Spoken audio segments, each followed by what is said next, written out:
मिस्र की वो रेत जिसने हजारों साल से एक राज छुपा रखा है।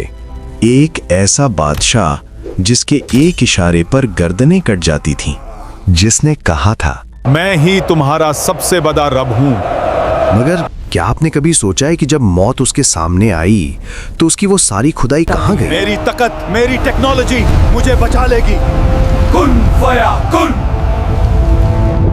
आज की इस वीडियो में हम आपको दिखाएंगे वो खौफनाक 40 दिन जब मिस्र पर खून और मेंढकों का अजाब उतरा।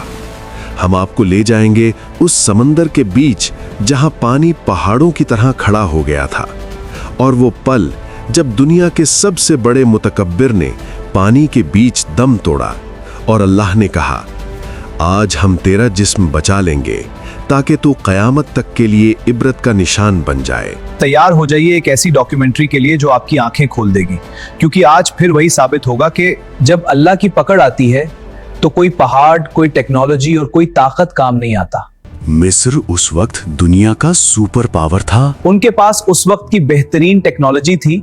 फिरौन सिर्फ एक बादशाह नहीं, एक ज़हनियत का नाम था। देखो मेरी अजमत, इस जमीन पर मुझसे बड़ा कोई नहीं। फिरौन मर गया, लेकिन उसकी आना, ईगो और तकब्बर, एरोगेंस आज भी दुनिया में मौजूद है। उसने बनी इसराइल को गुलाम बनाया। ऐसे एक पूरी कौम को उनकी ताकत और सलाहियत के बावजूद सिर्फ आना, ईगो की वजह से कुचल दिया गया था। उनके मर्दों को जलील किया। फिरौन ने सिर्फ जिस्मों को नहीं बल्कि उनकी गैरती को तोड़ने की कोशिश की थी। उनकी औरतों की हिफाजत छीन ली। जब किसी कौम की उर्मत खत्म कर दी जाए तो वहां से जवाल शुरू होता है।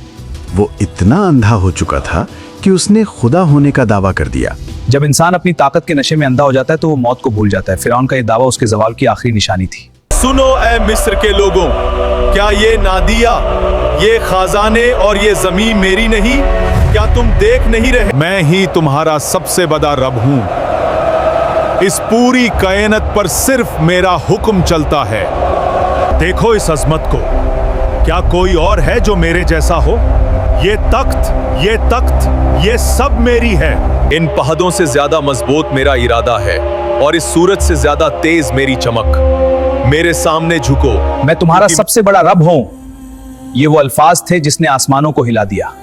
कुरान कहता है, फहशर फनादा फकाला अना रब्बुकुमुल आला।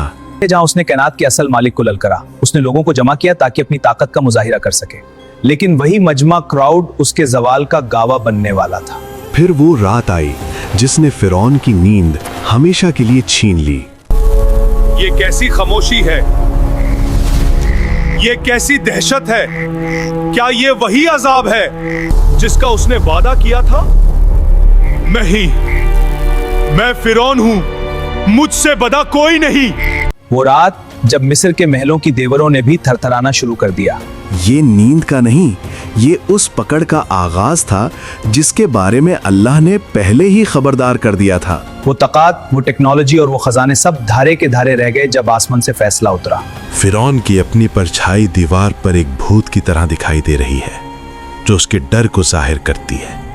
एक ऐसी खामोशी जो तूफान से पहले आती है। उसने देखा कि बैतुल मुकद्दस से एक आग निकली और सिर्फ मिस्रियों के घरों को जला गई। फिरौन ने ख्वाब में देखा कि एक ऐसी आग उठी है जिसे कोई दरिया, कोई टेक्नोलॉजी और कोई ताकत ठंडा नहीं कर सकती। क्या ये वही अजाब है जिसका वादा किया था? ये आग उन घरों को ढूंढ रही थी जहां तकब्बुर पल रहा था। ये वाकई वही पकड़ है जिसका हमने मजाक उड़ाया था। हाँ, बिल्कुल वही है। मैंने तो कभी सोचा भी नहीं था कि ये इतना शक्तिशाली हो सकता है। बनी इसराइल के घरों को छुए बगैर ये सिर्फ उन्हीं दरो दीवार को राख कर रही थी जो जुल्म का मरकाज थे। ये कैसी आग है जो सिर्फ जालिमों को चुनती है? हमारे महाल राख हो रहे हैं पर उनके झोपड़े महफूज हैं। नजूमियों ने डरते हुए कहा, एक बच्चा पैदा होने वाला है जो तेरा ताजो तख्त मट्टी में मिला देगा। क्या हुआ मेरे नजूमियों? क्या मेरे सितारे अब भी चमक रहे हैं? बोलो, क्या इस अजाब का कोई तोड़ नहीं? वो दरबार जहां फिरौन को खुदा कहा जाता था, आज वहां खौफ का बसेरा था। शहंशाह, सितारे सिर्फ तबाही दिख रहे हैं। हर तरफ खो है और पानी है। नजूमियों की जुबानें कांप रही थी और उनके हाथ लरज रहे थे। आपका वक्त खत्म होने वाला है। उन्होंने वो सच बोल दिया जिसने फिरौन की सल्तनत की बुनियादें हिला दी। झूठ, ये सब झूठ है। मैं इस मुल्क का खुदगर्ज फिरौन हूँ, कोई ताकत मेरी मर्जी के खिलाफ नहीं जा सकती। तेरा ताजो तक किसी सल्तनत के हमले से नहीं बल्कि एक नन्हे से बच्चे के हाथों मत्ती में मिलने वाला है। क्या कोई रास्ता नहीं है? अब कोई रास्ता नहीं है शहंशाह, समंदर आपका इंतजार कर रहा है। फिरौन ने एक ऐसा फैसला किया जो दुनिया में किसी ने नहीं किया था, हर नए पैदा होने वाले बच्चे का कत्ल। इनके घरों से सिर्फ चीखें ही सुनाई देनी चाहिए। हर वो बच्चा जो पैदा हुआ है उसे मौत के घात उतार दो। तकब्बुर जब हद से बढ़ा जाए तो वो दुनिया की सबसे बड़ी बेरहमी में बदल जाता है। आज मिस्र की गालियां उनके खो से लाल होनी चाहिए। जाओ और अपना काम पूरा करो। फिरौन ने वो फैसला किया जो दुनिया की तारीख में किसी ने नहीं किया था, मासूम बच्चों का कत्ल। एक घर भी मत छोड़ना। फिरौन का हुक्म है, बानी इसराइल की नस्ल को आज मिटा देना है। खामोशी से अपना काम करो। उसे लगा कि वो मौत के साए से अपने ताजो तख्त को बचा लेगा। तू कितना छोटा है और ये दुनिया कितनी बेरहम। आए मेरे राब, इस नुही सी जान को इन जालिमों की तलवारों से बचा ले। इस अंधेरी रात में तू ही हमारी रोशनी है। उसे मालूम नहीं था कि जिस बच्चे से वो डरता है उसी की परवरिश उसके अपने महल में होने वाली है। शेमा इस्राएल, अदोनाई एलोहेinu, अदोनाई अच्चाद। फिरौन ने इंसानियत और खुदा दोनों को ललकारा। उसने सोचा कि वो तकदीर को बदल सकता है, लेकिन अल्लाह की तदबीर उसके हर वार से ऊपर थी। मासूम बच्चे कत्ल हुए। मिस्र की गलियां आज खामोश थीं, लेकिन वो खामोशी चीख रही थी।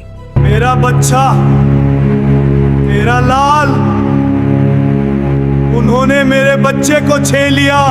फिरौन को लगा कि मासूम बच्चों का खून बहाकर वो अपनी मौत को तल देगा।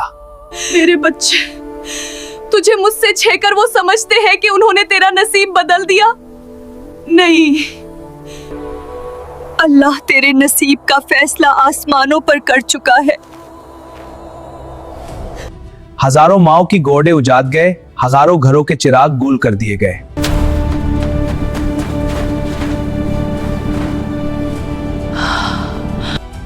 हर तरफ मौत का पहरा था और हर घर में मातम।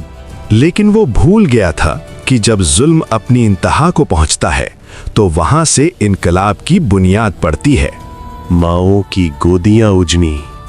वो दिन मिस्र की तारीख का सबसे भयानक दिन था। गलियां माओ की चीखों से नहीं बल्कि उस खामोशी से गूंज रही थीं जो दिल चीर देती है। फिरौन को लगा कि उसने माओ की गोदियां उजाड़ कर अपनी मौत को हमेशा के लिए टाल दिया है। हजारों घरों के चिराग गुल कर दिए गए, हजारों ख्वाब मिट्टी में मिला दिए गए। लेकिन वो ये भूल गया कि मजलूम की आज जब अर्शे याही तक पहुंचती है तो सल्तनतें राख बन जाती है। मगर अल्लाह का मंसूबा कोई नहीं टाल सकता।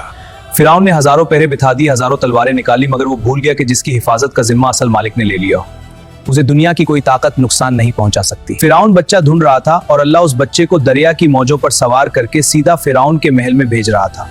ये था अल्लाह का मंसूबा भी, जिसे ना कोई पहाड़ रोक सका, ना कोई टेक्नोलॉजी और ना कोई बादशाहत। जिस दुश्मन से बचने के लिए फिरौन ने हजारों बच्चे मार दिए, उसी दुश्मन को वो खुद अपने हाथों से पालने वाला था। जब इंसान अपनी ताकत पर गुरूर करता है तो अल्लाह उसे उसी की ताकत के अंदर से शिकस्त देता है।